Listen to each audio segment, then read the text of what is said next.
The budget process is well underway now, and this morning a particular budget bill came before us and I voted no. And I want to take a moment to explain why I voted no for this budget bill.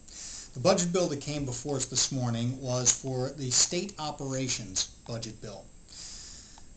When the governor first released his budget proposal earlier this year, we said conceptually, great idea. Less spending, consolidation, more efficiency, but we needed details. For the last 6 to 8 weeks, we've been asking for details, and as they slowly trickled down, we started finding a few problems here and there. The importance of the details is to know exactly what we're voting on and whether this is good or bad, so we can assess both short-term effects and long-term effects. Well, here we are, voting on the budget now. And with this particular piece of the budget, too many questions are still left unanswered. For example, in this state operations budget bill, the governor calls for the closing of youth facilities, saying that it will save $22 million. Well, that's great. But what youth facilities? Where in the state? Is it the city? Is it upstate? Downstate? No details. He says he'll close prisons, eliminate 3,700 beds in prisons, and with that, he expects to save, again, $72 million.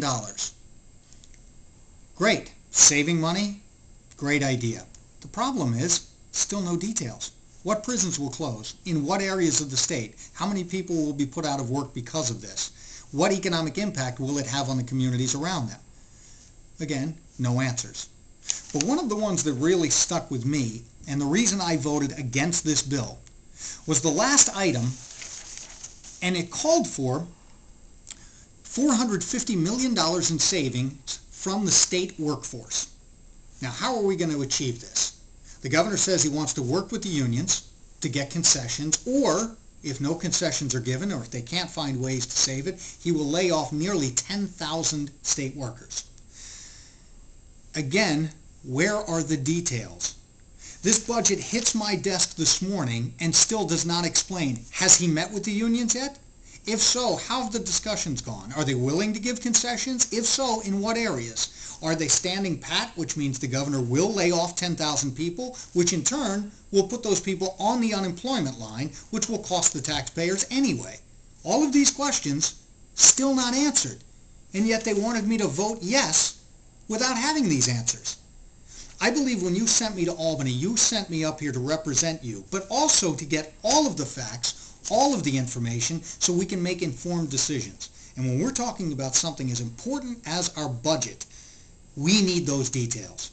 So for that reason, and until the governor comes up with details, I can't support this one. So this particular budget bill, I voted no.